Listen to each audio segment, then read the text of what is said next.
प्रभु यीशु मसीह के नाम में आप सबको सलाम। आज इस वीडियो के माध्यम से मैं जिस विषय पर बात करना चाहती हूँ वो है अवसर, मौका। क्योंकि जैसा हम जानते हैं कि हमारे प्रभु यीशु का आना बहुत निकट है और आज ये जो हमारे पास समय है ये यूं ही नहीं है। ये हमारे लिए एक अवसर है कि हम अपने उद्धार के लिए तैयारी कर सकें। हम देखेंगे लूका रचित सुसमाचार उसके 19वें अध्याय के 44 वचन में, जहां यीशु मसीह यरूशलेम के बारे में दुखी होकर बोलते हैं कि तूने वो अवसर जब तुझ पर कृपा दृष्टि की गई ना पहचाना। आज परमेश्वर की यही कृपा दृष्टि, परमेश्वर का यही अनुग्रह हमारे ऊपर है कि हम अपने जीवन में ये अवसर जो हमें मिला है कि हम परमेश्वर को जानने पाए, लेकिन हम भी आज इस अवसर को नहीं पहचानते। मैं आपका ध्यान पुराने नियम की घटना पर ले जाना चाहती हूँ जो हमें उत्पत्ति में मिलती है, जहाँ पर एक लड़का है जिसका नाम है यूसुफ। यूसुफ याकूब का बेटा था और याकूब की 2 पत्नियां थी। एक का नाम था लिया और दूसरी का नाम था राहेल। यूसुफ राहेल का ही बेटा था, क्योंकि याकूब लिया से ज्यादा राहेल से प्यार करता था, इसलिए वो राहेल के बेटे यूसुफ से भी अपने और बेटों से ज्यादा प्रीति रखता था और उसने उसके लिए एक रंग बिरंगा अंगरखा भी बनवाया था। इन्हीं सब बातों की वजह से यूसुफ के भाई यूसुफ से बैर करने लगे और उन्होंने एक दिन मौका पाकर यूसुफ को परदेशियों के हाथ में बेच दिया। अब यूसुफ मिस्र में रहने लगा था, परंतु वहां भी कुछ हालातों की वजह से वो कैद खाने में डाल दिया गया। जिस समय यूसुफ कैद में था, उन्हीं दिनों में मिस्र के राजा फिरौन ने 2 सपने देखे। फिरौन ने सपने में देखा कि 7 कुरूप और पतली गायों ने 7 मोटी मोटी और सुंदर गायों को खा लिया। दूसरे सपने में फिरौन ने देखा कि 7 पतली बालों ने 7 मोटी और अन्न से भरी हुई बालों को निगल लिया। फिरौन अपने इन सपनों का अर्थ जानना चाहता था, मगर मिस्र के सब ज्योतिषी और सब पंडित इन सपनों का अर्थ राजा फिरौन को नहीं बता पाए। तब फिरौन को पता चलता है कि उसके बंदी गृह में एक लड़का है जो कि सपनों का ठीक ठीक फल बता सकता है। और फिरौन ने यूसुफ को बंदी गृह से अपने पास बुलवाया और उसे अपने सपनों के बारे में बताया।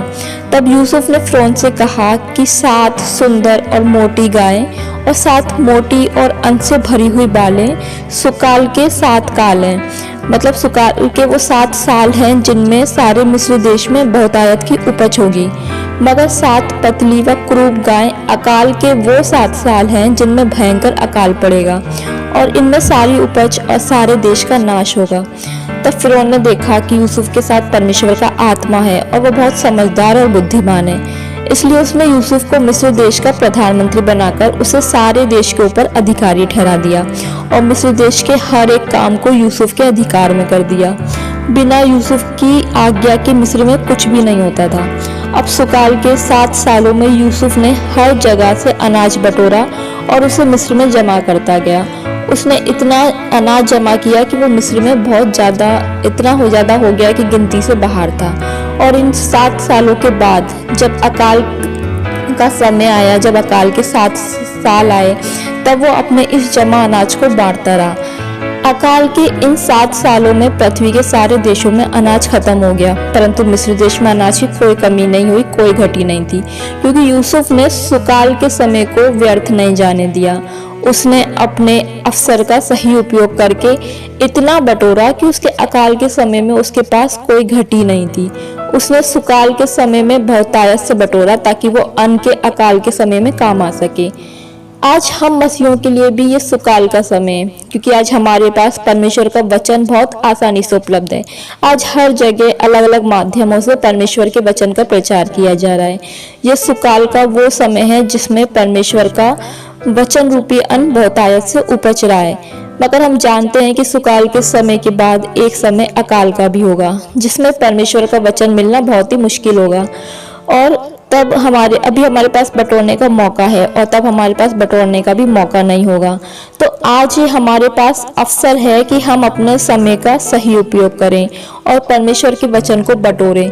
हम भी यूसुफ की तरह इस सुकाल के समय में भरपूरी से परमेश्वर के वचन को बटोर कर जमा कर लें, ताकि अकाल के समय में वो हमारे काम आ सके। हम पढ़ेंगे इफिसियों की पत्री 5वां अध्याय उसके 15 और 16वें वचन में लिखा है, इसलिए ध्यान से देखो कि कैसी चाल चलते हो, निर्बुद्धियों के समान नहीं पर बुद्धिमान के समान चलो और अवसर को बहुमूल्य समझो क्योंकि दिन बुरे हैं। यहाँ वचन साफ साफ बताता है कि हमें निर्बुद्धियों की तरह अपना समय बर्बाद नहीं करना है, मगर फिर भी आज हम अपना समय संसार की फालतू बातों में, कामों में लगाकर खराब करते हैं।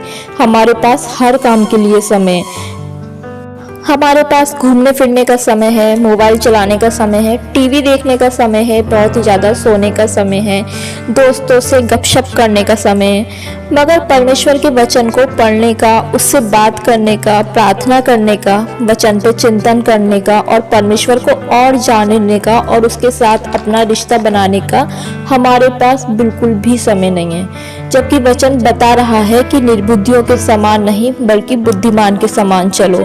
अवसर को बहुमूल्य समझो क्योंकि दिन बुरे हैं, और सच में दिन बुरे ही हैं। हम मनुष्यों के पास इतना समय है ही कहाँ कि हम उसे व्यर्थ कामों में या व्यर्थ बातों में लगाएं। दाऊद अपने भजन में बोलते हैं 39वां वचन 5वां वचन, देख तूने मेरी आयु 42 भर की रखी है और मेरी अवस्था तेरी दृष्टि में कुछ है ही नहीं। सचमुच सब मनुष्य कैसे ही स्थिर क्यों ना हो तो भी व्यर्थ ठहरे हैं। और इसी तरह से याकूब भी अपनी पत्री में बोलते हैं, याकूब उसका 4 अध्याय 14वां वचन, तुम तो भाप के समान हो जो थोड़ी देर दिखाई देती है फिर लोप हो जाती है। सही में हम मनुष्यों के पास उस अनंत जीवन की तुलना में बहुत कम समय है, और यदि इस अवसर को भी हम ना पहचान कर अपना सारा समय व्यर्थ कामों में लगाते हैं तो यीशु मसीह द्वारा लूका के 19वें अध्याय में बोला गया वो वचन हम पर बिल्कुल ठीक बैठता है कि तूने वो अवसर जब तुझ पर कृपा दृष्टि की गई ना पहचाना। यदि आज तक भी हमने परमेश्वर के अनुग्रह से दिए गए इस अवसर को सही नहीं पहचाना है तो अभी भी देर नहीं हुई है। आज भी हमारे पास मौका है कि हम बुद्धिमानों के समान चाल चलते हुए सही रास्ते पर लौट आएं। अब तक भले ही हमने कितनी ही गलतियां क्यों ना करी हो, कितने ही गुनाह क्यों ना करे हो, कितना ही समय व्यर्थ क्यों ना गवाया हो, मगर आज भी हमारे पास मौका है कि हम अपनी गलतियों को सुधारें और समय बर्बाद ना करें, क्योंकि परमेश्वर का अनुग्रह सबके लिए बराबर है। फिर चाहे वो इंसान आज परमेश्वर के पास लौटा हो या फिर कई सालों पहले ही परमेश्वर की इच्छा के अनुसार चलना शुरू कर चुका हो, सबके लिए परमेश्वर का अनुग्रह बराबर है। जैसा कि मत्ती के 20वें अध्याय में डाक की बारी के दृष्टांत में यीशु मसीह बताते हैं कि एक डाक की बारी के स्वामी ने सबसे पहले सवेरे, फिर पहले पहर और फिर दिन के दूसरे और तीसरे पहर और फिर दिन खत्म होने से 1 घंटा पहले अलग अलग समय पर कुछ मजदूरों को बारी में काम करने के लिए लगाया, मगर सांझ को सभी मजदूरों को, फिर चाहे वो पहले आए हों या बाद में, सबको एक समान ही मजदूरी दी। इस तरह से ये दृष्टांत हमें बताता है कि परमेश्वर का अनुग्रह हर एक के लिए बराबर है। बस जरूरत है कि हम अपने समय का सदुपयोग करें, जैसा कि क्रूस पर चढ़ाए गए डाकू ने किया था। उसने बिना वक्त गंवाए तुरंत ही मन फिराकर परमेश्वर को स्वीकार कर लिया और अपनी मौत से कुछ घंटों पहले ही उसने परमेश्वर को स्वीकार किया और उस पर परमेश्वर का अनुग्रह हुआ और यीशु ने उससे कहा कि तू आज ही मेरे साथ स्वर्गलोक में होगा। इसी तरह से हमें भी अवसर को जानकर आगे बढ़ना है और परमेश्वर के कामों को पूरा करना है, जिसे करने के लिए परमेश्वर ने हमें चुना है और इस संसार में भेजा है। हमें अपना ज्यादा से ज्यादा समय परमेश्वर के साथ उसे जानने में, वचन पढ़ने में और प्रार्थना करने में बिताना चाहिए। हम परमेश्वर से बुद्धि मांगे कि हम अपने अवसर का सबसे अच्छा उपयोग कर सके, जैसा कि मूसा प्रार्थना करता है। भजन संहिता 90 अध्याय 12वें वचन में लिखा है कि हमको अपने दिन गिनने की समझ दे कि हम बुद्धिमान हो जाएं। तो आज के इस वचन के द्वारा हमें ये सीखना चाहिए कि हमें अपना जीवन ऐसे जीना चाहिए जैसे कि हर एक क्षण हमारे लिए बहुत अर्थ रखता है। हमें अपने अवसर को बहुमूल्य समझकर उसका उपयोग परमेश्वर की इच्छा के अनुसार परमेश्वर के कामों को पूरा करने में बिताना चाहिए। आज के इस वचन से हम सबको बहुत आशीष मिले। परमेश्वर के नाम की महिमा हो। जय मसीह की।